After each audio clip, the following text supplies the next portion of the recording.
In this video, we are going to talk about historical relationship between risk and return for different asset classes. So first of all, let's see what is the definition of an asset class. An asset class is a group of assets or financial instruments with similar exposure to the fundamental drivers of the economy. In other words, an asset class is a group of assets with similar risk and return characteristics. So here we see five types of asset classes: cash, commodities, equity, real estate, and fixed income. This is not a comprehensive list of all asset classes. For example, I have not included art or valuable artworks which can be considered an asset class. Okay, so in the previous chapters, we learned how to value a bond and how to value stock. So we are going to particularly focus on those two asset classes. More specifically, I'm going to break down these asset classes to smaller asset classes in order to really understand the certain characteristics of each asset class. So we will going to see five different asset class: small stocks, large stocks, as represented by a portfolio of companies included in S&P 500, international stocks, corporate bonds, and treasury bills. Okay? So here, what we are going to do. We are going to consider how an investment would have grown if it were invested in each of the asset classes, the five asset classes that we just talked about in the previous slide. If we invest in it at the end of 1925 until the beginning of 2015.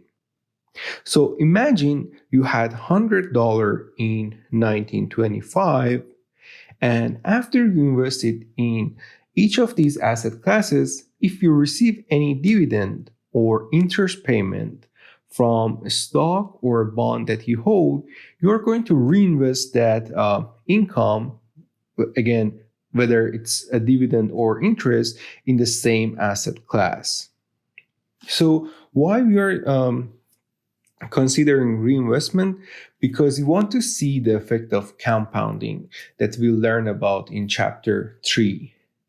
Okay, want to see what is the effect of interest on interest.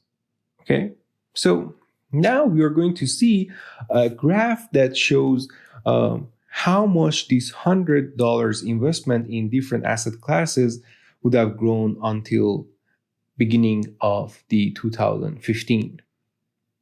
So here is the graph for these five asset classes. The red line shows small stocks. The blue line shows a portfolio of companies in S&P 500. The brown line shows the world portfolio. The yellow line shows corporate bonds, and the green line shows the treasury bill. The purple line shows inflation during this period of time. Okay, so the first thing we see here is that all these five asset classes have grown at a faster rate than inflation. Okay, so basically, holding cash is not a good idea. If we invest our money in even the safest type of investment, we are going to earn a higher rate of return than the inflation rate. This is what we can see from this period of time. Okay, and then the next thing that is clear is that portfolio of small stock has outperformed all other asset classes.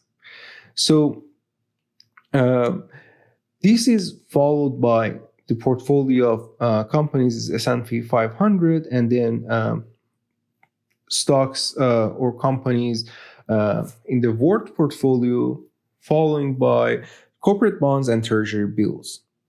But there is also an interesting pattern. Um, you see that the small stock, although they have the highest return during this period of time, they also have the highest volatility of return. Um, you can see the fluctuation for small stocks, for example, in the Big Depression.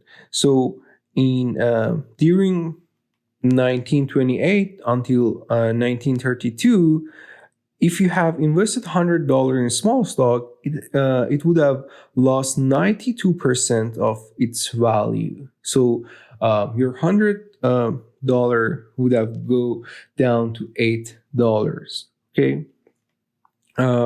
You can see a similar pattern for S&P 500, but it's not as severe as for small stock.